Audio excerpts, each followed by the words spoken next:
We have an amazing interview with a 24-year-old today. This dude had just proposed to his fiance and decided, you know what? Yeah, let's do it. Let's buy a home. Now, first they had to figure out how they were going to do it because they had two different careers, two different incomes. So they figured out which one of us is going to be on the loan and how much do we need to save. Then they were talking about figuring out how they were going to break their lease, and he gives tips on that. He also gives tips on house hacking, bringing a roommate in to help offset the mortgage. You'll also hear about their decision. Do they want a townhome or do they want a single family home? And finally, he even gets into a little bit about mortgage interest rate buydowns. This story, good one. Enjoy. How to Buy a Home educates, protects, and connects first-time homebuyers to qualified vetted realtors in their area. Whether you're looking for DIY information or step-by-step guidance, How to Buy a Home is the #1 resource for first-time homebuyers. Hey, everybody, we're giggling already. I'm talking to Jeremiah, who just got off of work and was nice enough to come here on the podcast and say hello.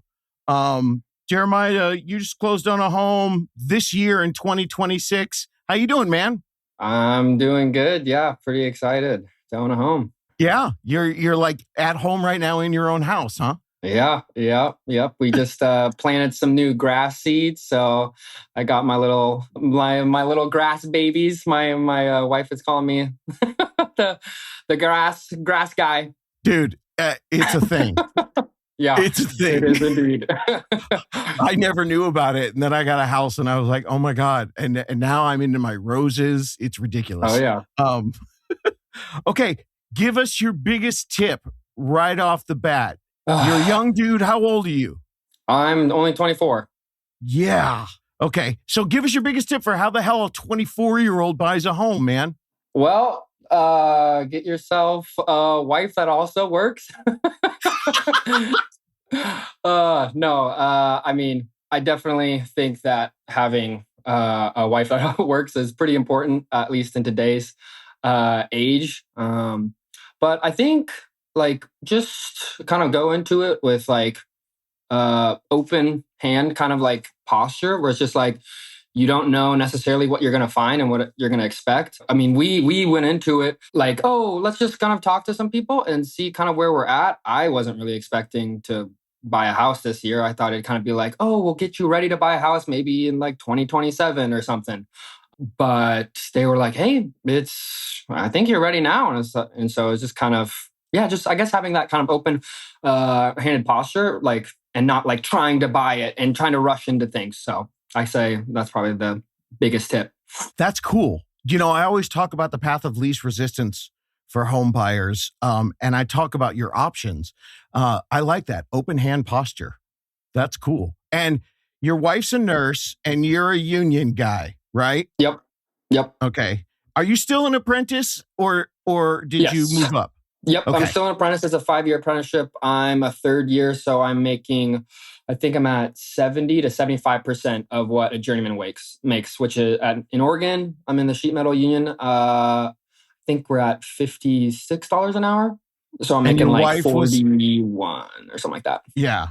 So you're at 56 an hour and your wife is a nurse. And do I remember my notes correctly? What was she, about $60 an hour? I believe so, around 60. And then I'm 80 or 75% of $55 for the journeyman. So journeyman wage is 55. And so I think I'm roughly 41 or something like that, dollars an hour. So there you go. 41 an hour, 60 an hour. Like you said, your biggest tip, have a wife that works.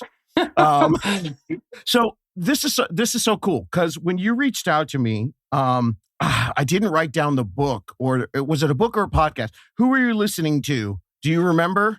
It was somebody that told you that you needed $100,000 in your bank account. That is the Rich Habits podcast. Rich Habits podcast. Yes. Yeah. And they didn't necessarily, I mean, I guess their kind of thing is you don't want to be house broke. Yes. And that's kind of their, I guess, maybe golden standard. You just don't want to buy a house. And then it's you can't be able to invest. So I kind of went with that for a while, but then, hopped on your podcast and realized it's kind of owning a home is a little bit more important. And it's definitely another savings account where it's a little bit more secure than, the economy. So, yeah. And you guys, I mean, you guys, where you live, it's not necessarily cheap. You guys got, did I read that right? 501. That was your price? Yes. Yeah. 501. Yeah. So My was that a specific from one of my shows when I talked about that, or did your unicorn recommend that? What was the one? Why not just 500,000? I think they negotiated down. Okay. So yeah, I think so. I mean, we went into it with like, oh, let's try to get like a house around like, I think we started at like 400,000 or so. But then our realtor was like, actually, you could probably like afford something higher. And with this market, you might want to look at something higher. And then I think it just kind of ended up on 501. So Yeah. And how's the monthly for you guys? Because I know your rent wasn't too bad. Your rent when you first reached. Now, let me give everyone the story. You reached out to me December 16th. You closed on the home February 26th. So that whole 2027 dream turned into freaking 8 weeks, man. Oh, it was very fast. What happened with the discussion when you guys figured it out? Is the monthly payment still is it something, obviously it's comfortable because you were already thinking about, I don't want to be house poor. Are you guys, were you saving already extra money a month? So I mean, like I feel like I'm definitely raised a lot more frugal. And so I've already been putting a ton of money into like just my own kind of personal I guess, so what is it? My savings account. I have a saving account. I had a Roth IRA, and then I had like a kind of my own brokerage account. And so I had like already, I guess, kind of good saving habits. And then my now wife, she, I guess, had like a little bit of student loan. I think she had like 5,000 left, so not too much. And then she, I think, had like 15,000 or so, like in savings. So we kind of paid off her debt and then just used some of her savings as well. And kind of forgot what the question was. So on a $500,000 home, what's your monthly payment, and how much more is it than what you were paying in rent? Okay. Yeah. So my monthly for rent was, I think it was 1,600, but I was with a roommate. And so it only came out to like like 950 with utilities and all that stuff. Okay. And now it's 30, I think it's 3,300, which is pretty like, it's a big jump up. Especially when right now, like work is kind of iffy. It's kind of been up and down, at least for in construction. That's kind of how it is. And so I was kind of like a little bit worried, but I'm also in the union. And so we're able to, through our union, hop on unemployment, which is a big benefit. And so whether I'm unemployed temporarily and my wife is working, we'll still be able to make rent and be able to afford groceries, stuff like that. Maybe not, go on any trips and stuff like that, but like be able to, get all the kind of the needs taken care of. But I was living with a buddy of mine before I got the house, and we broke lease. So I didn't want to leave my buddy high and dry. So this house has 3 rooms. So I talked to my wife and was like, hey, like, would it be cool if my buddy came and lived with us? And she loves him as well. And so it worked out good. It wasn't like some people think it's weird. It's like, oh, you're newly married and you have a roommate? Like, that's kind of, or not roommate, housemate. Difference. Yes, big difference. Very big difference. But no, and so that's really helped as far as being able to have a lot more wiggle room with just financially. I love it. And I will let you know, as a guy who did that myself in the 90s in Hollywood, my best friend, we were like, well, why don't you just come live with us, dude? We hang out all the time. And you get a lot of sideways glances from people. Like, what? Right. When you're a brand new engaged couple or married couple. But that's a great, fantastic house hack, because you went from 900, but then you guys went and brought in her income as well. Now, were you just proposed when you reached out to me in December? So yeah, people think my now wife was pregnant because we got engaged in December. We got a house in February, and then we got married in April. So You should happened. know that date. I You know, should know I know. that date, bro. I think she doesn't watch the podcast.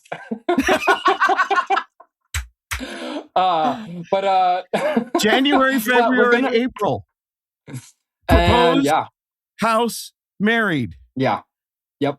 Oh, But it was so it was kind of a housewarming marriage. And so we're gonna have like the kind of big celebration wedding, probably in a year or so. Obviously, a lot of awesome.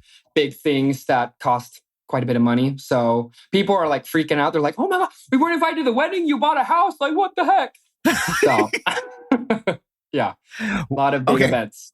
I could do a whole side podcast on how funny it is that everyone thought it was a shotgun because you guys did everything in like 4 Right. months. But let's do this. Talk to me. How did you and your wife handle, people are like, I don't want to buy a house until after the wedding or until Right. we get engaged. Did it become like a part-time job for you? Were you ready for it? How did you do all that stuff at once? Most people freak out to try to plan a wedding and buy a house at the same time. I mean, we weren't really planning on anything too like spectacular for the wedding. We were going to do like Got a it. courtroom wedding type Yep. thing, invite some of my family, invite some of her friends. So we didn't really have like too much planned. It ended up working out where we got like a kind of a wedding planner friend kind of bring a bunch of stuff and was able to decorate the house and make it kind of like it was a planned thing. And so that worked out awesome. I mean, the house, I don't know if you want to get into kind of like the process right now of how. Yeah, tell us about it because Okay. you came in December thinking you were going to buy next year, and Yeah. you must have been looking at houses in a couple of weeks and writing offers. What was that? Supercharged, turbocharged? Yeah. It's like Mario Kart, and you hit the star, and you just took Oh, off, yeah, man. for sure. Tell us about that. Yeah. So we kind of scheduled the appointment with Kendall and Dave and met up with them and loved them. They were awesome. And like, I wasn't looking at houses because I was like, oh, it's going to be a long ways away. And I don't like scrolling for houses. It's just like, it's like doom scrolling. You can look at houses and be like, oh man, and just get so intoxicated by, oh, we could live in that. We could live in this, And it's like, like, what are the odds we're actually going to go look at that house, And so it was kind of like, don't want to do that. It's probably going to be, 6 months before we actually are ready to buy a house. But the girlfriend at the time was like, oh, I want to look. And so we were kind of looking and whatnot. I think the first night we met with Kendall and Dave, we kind of looked at some houses, saw some. We're like, okay, like those are kind of within the price range. We talked about like kind of our pricing and different mortgage lenders to kind of see what we could get. And I think we saw two kind of houses, two or one townhome and then one house. And we're like, oh, okay, we'll go check out those. And so me and my wife, her name's Lucky, just FYI. So me and Lucky went and checked those two places probably within a week. Just drove by. I think we drove by one day and then we actually got a tour of the other place. Cool. But they were all right. And it was just kind of like, maybe not. We'll see. They're definitely kind of more within our price range, like 400, 450, but just didn't really like the areas, stuff like that. So it didn't blow you away, and that opened your mind to maybe looking a little higher price point. Yes. We weren't opposed to the idea of doing or buying a townhome. Just because it's like, oh, it's first house. Like, he's kind of just excited to buy a house and kind of get your foot in the door. We can get, more a home that maybe has a backyard, maybe later in life. But yeah, so we kept looking and we found 3 homes we wanted to check out. We contacted Kendall and was like, hey, could we like actually like schedule these and like tour the homes and walk through them? And so they're all within the same area, all probably like within 20 minutes of each other. So we're like, okay, perfect. I can get off work at 2:30. And I think we checked it out on a Wednesday. Got off work, met up with the wife, and we toured all 3 homes. And the first one we toured is the one we ended up in. It was, yeah, it And was. this was We a walked in. home, not a townhome. This was a home. Yeah, all three of them we checked out were homes. And this one was, yeah, like immediately was just kind of like, oh, like this one is different. Like it's a 2020 build, so it just has a very open layout, and so Yeah. it's only 600 or 1,600 square feet, but it seems a lot bigger just because how the layout is. It has a good sized backyard, which in Portland was, not, something I wanted, but wasn't really expecting. So that was really exciting. And in a pretty nice little, like I was kind of worried it's off like a street that I'm like, I don't know, that street's kind of iffy, but kind of pulled in and it's like a nice little neighborhood, little pocket of sunshine. And so was pretty excited about that and toured the other ones.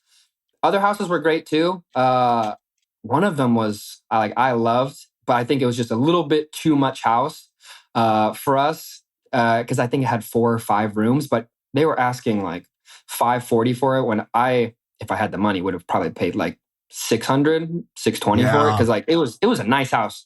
I loved it. Really big garage. It was like, I don't know what you call them, but it's like the 2-door garage, and then it has space behind like the car, so you could have like a workshop kind of thing in it. It was nice. Technically, those would be 3-car garages with like a tandem, like you could almost park 2 cars, one in front of the other. But it was nice, but it was a little too much house, I think. So did you guys talk yourself out of it, or did you have the conversation with Kendall, your unicorn, to kind of figure it out, or did you just like look at it and go, damn, this is nice, but it's too expensive? Yeah, I think it was too expensive. I think the monthly was, I want to say like 3,800 or so, and it's like, that's a little much. And then also she just talked about kind of like maintenance stuff with like, oh, bigger house, you're going to have more maintenance that you need to do on the house, and you're only 2 people. So do you really want this big of a house? And it had an HOA that was $320 because it was like they had a pool area and a park. And so it's like, that's would be nice, but also, more money. Now you're at $4,000. And yeah, exactly. But see, that's great because when you do the in-person, the IRL doom scrolling, where you go look at homes, you walk out of the house and you run all the numbers immediately, as opposed to when you're just like doing it on Zillow and then you realize everything you've saved is $1,000 more a month than you can afford. So yeah, for sure. What kind of down payment did you do? Because I know you said that you're frugal and you save. Did you do a low down payment? Did you do? We did. We did do a low down payment. I think in all, I believe we spent, I want to say 16,000, and that's like everything. So I think the initial down payment was like, I want to say like 10 or 11 or something like that. You might know the math more than me. Well, yeah. Either you got some credits or some down payment assistance, or you're misremembering the math, because that's insane. 16,000, because it's got to be at least 15 if you're doing 3% down. Okay. And then maybe it might be another 3 or 5 for closing costs, but maybe your closing costs were just super low. You probably end up using a 3% down payment. But that's what I always tell people. When the 2 of you have good jobs that are steady, I'm not talking doctor, lawyer, just regular jobs. If there's 2 of you, combined incomes, you can, it's can be under $20,000 to get into a $500,000 house. And that's what you guys ended up doing. And you said you're frugal, so you've still got all your stock accounts and all that stuff sitting there. You didn't pull any money from anything. You just use straight savings. That's incredible. Yeah, it was. What was the next step like? I was going to say, what was the next step like? So you like the house. I like the house. And after that day, we kind of got back to my apartment, and we're talking to Kendall, and she was just saying, it's like, oh, like that. I mean, that first house, 2020 build, 500,000. I think it was 510 at the time that they Yeah. were asking for. And she's like, I'm surprised that they're selling for 510 for being like a 2020 build and like the kind of the neighborhood and also that big backyard. And she's like, if you like it, like don't wait, kind of thing. And so me and Lucky were like, oh, okay, I guess like shoot, we're gonna proceed with the next steps. And so it's like it just happened super fast. And then man, it was just like everything was kind of like a blur after that, where it's like because we didn't even I don't necessarily know the process of like finding a lender, but I remember Dave kind of going over like, oh, here's all the lenders, and he showed us this giant like kind of spreadsheet where you kind of look and you're seeing like all these percentages, and he talked numbers, and it was kind of like, oh, okay, like we'll decide this later, and I'll kind of maybe chat GPT like, what the heck is he talking about, kind of thing. Yeah. And then I remember him talking about like, oh, like we need to like do this soon because like the interest rate just kind of went down a little bit, and I think it's going to go back up. Like we need to go now. I was like, oh, okay, like I guess so. And so yeah, he was able to get us a percent, which we also got.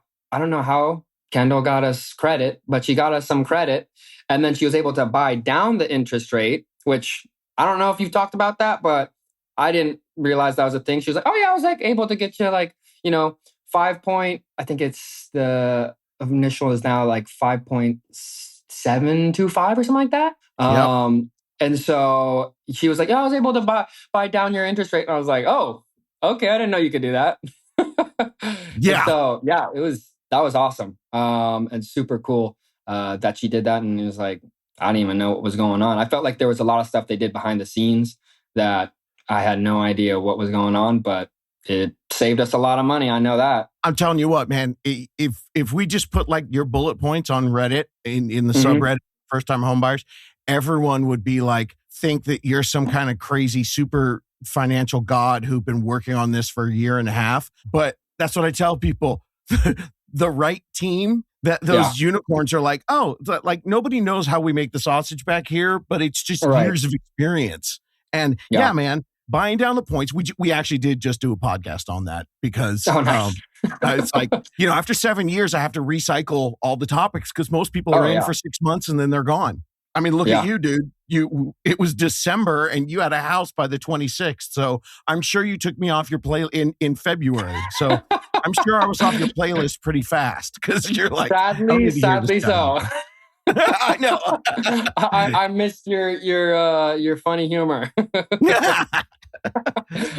Well, yeah, that's insane. And they obviously got you some credits because if you're 3% is at least what you got to put down, and then your closing costs are going to be up, and then they had left over to be able to get you the buy down on the loan. So then within the process of doing it, it's a 2020, so it was inspection pretty chill. Oh yeah. There was nothing really needed. Yeah, it was great. Yeah, I think there was a few things that were just kind of like, kind of maintenance type stuff where they had to reseal some of the roof and whatnot. And then there was some crap underneath like the crawl space that they just kind of like left a whole bunch of crap under there. And then what was it? There was some like weird joists they had to fix up in the attic because, I mean, the inspector didn't say it was like, oh, it structurally it's bad. He said like, oh, it's like it should be fine. It was just I guess cheaply done is like probably made like a mistake. Like, oh, we didn't have like the 12-foot like boards that we needed, and we got like these 10-foot. Let's just make it work, kind of thing. So I know how it works. I'm in construction, so yeah. Oh yeah, you know how it goes. But exactly. That's what's so cool about it, because you got a 2020 house, and like because in a perfect world, you would have a home inspector come over and check your house out every 5 years that you own it. You know what I mean? Like, hey, just go double check and see. So, here you are 6 years into the ownership of this home, and you got a chance to get a to-do list, fix the little things. Well, I can't believe that you proposed, bought a house, got married, and here you are, and you and Lucky and your housemate, not your roommate. That's going to make me laugh for a while. Yep. Okay, so you learned about buy downs. You learned that you can do Yep. this a lot earlier. Did I miss anything here? Was there anything about the process that you learned that or anything you want to share with all the other people out there who are telling me they can't buy a house until, they get married and do this stuff, and you're like, bro, I did it all in 4 months. Yeah, well, I mean, definitely, I feel like for me, it was probably, a small few that could do that, pull it off. And I'm a pretty chill guy. I don't know. Lucky seemed very calm at the time. But maybe she was kind of stressing behind the scenes. But I think it was kind of by like the grace of God that we were able to get so many things just fall into place where we looked at the first house. That was the first house. And then immediately, like, we were able to get a good percentage. And then with all the craziness of politics right now, like I think the interest rate is back up to like 7. And so we had like a little window of time where it went down to 5.725 or whatever the kind of the national average was the national average was 5.99 for a week when you guys got it. Yeah. And, so I don't believe in coincidence. And so I thank God for that.